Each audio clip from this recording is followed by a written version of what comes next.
Electric power. Electric power क्या होती है? The rate of doing work is power, या अगर हम इसे दूसरी टर्म्स में बोले, the rate of consumption of energy.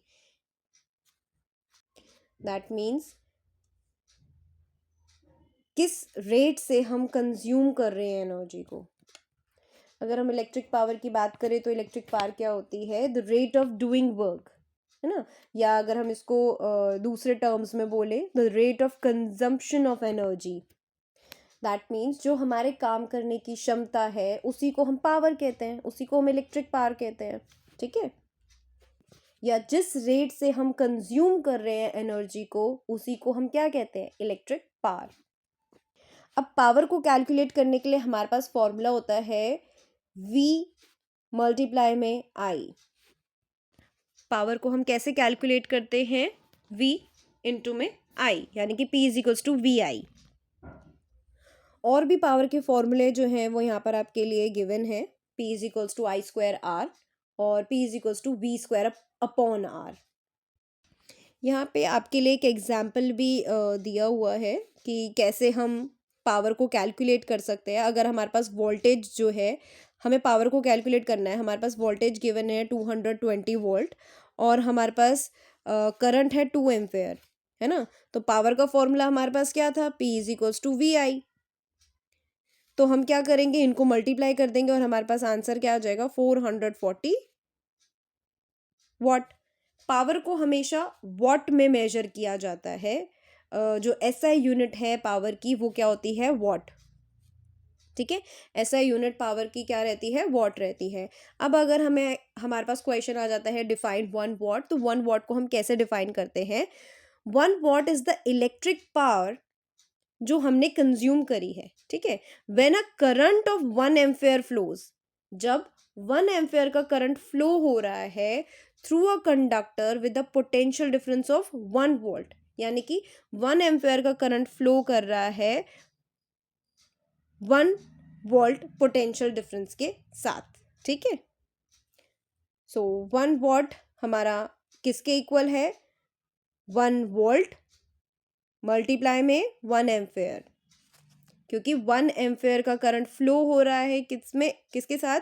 1 volt के पोटेंशियल डिफरेंस के साथ। Next is electrical energy. अब नेक्स्ट है इलेक्ट्रिकल एनर्जी। इलेक्ट्रिकल एनर्जी क्या होती है? पावर और टाइम का प्रोडक्ट, ठीक है। तो product of power and time is electrical energy. अब जो इलेक्ट्रिकल एनर्जी की यूनिट होती है वो क्या होती है? Watt hour. क्यों? क्योंकि पावर की ऐसा यूनिट क्या थी? वॉट। टाइम की आर, टाइम की आवर हो जाएगी। अब अगर हमारे पास आता है कि 1 वॉट आवर को डिफाइन करो, तो हम क्या कह सकते हैं? 1 watt hour is the energy consume when 1 watt of power is used for 1 hour। that means जब हम 1 watt की पावर यूज कर रहे हैं 1 hour के लिए, तो वही हमारा 1 watt hour की डेफिनेशन हो गई, ठीक है। लेकिन अब जो कमर्शियल यूनिट होती है इलेक्ट्रिकल एनर्जी की, वो किलो वॉट आवर में होती है, ठीक है। क्यों? क्योंकि ये जो वॉट आ रही है बहुत छोटी यूनिट हो जाती है, और जो हमारे घरों में या कमर्शियल यूनिट जो आती है वो थोड़ी लार्ज अमाउंट होती है, लार्ज यूनिट होती है। तो इसके लिए हम क्या यूज़ करते हैं? किलो वॉट आर, ठीक है। इसको यूनिट भी कहते हैं। अब 1 किलो वॉट जो है वो किसके इक्वल होता है? ठीक है, 1 किलो वॉट में 1000 वॉट रहते हैं, और आर को अगर हम सेकंड में कन्वर्ट करते हैं तो हमारे पास क्या हो जाता है? 3600 सेकेंड्स, राइट। अब हम इनको जब कैलकुलेट करते हैं तो हमारे पास क्या आ जाता है? 3.6 इंटू में 10⁻6 वॉट सेकेंड, और वॉट सेकेंड हमारा क्या बन जाता है? जूल। 3.6 इंटू में 10⁻6 जूल हमारी 1 किलो वॉट आर की वैल्यू रहती है।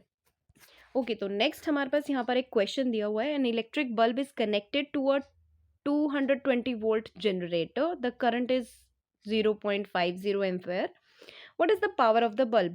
हमसे पावर पूछी है, ठीक है। पावर का फॉर्मूला VI।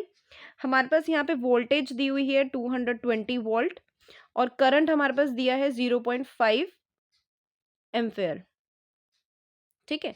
तो हम इनको सॉल्व कर देंगे, हमारे पास क्या आ जाता है, हमारे पास आ जाता है 110 वॉट। पावर को हम वॉट में कैलकुलेट करते हैं, ठीक है? सिंपल सा क्वेश्चन था।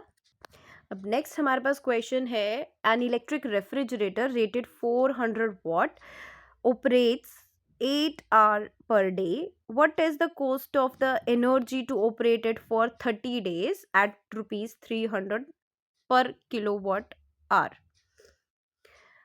यहाँ पे हमें क्या बोल रहे हैं, हमें पावर भी दी हुई है, हमें ये भी बताया हुआ है कितने दिनों के लिए हमें इसकी कॉस्ट फाइंड करनी है।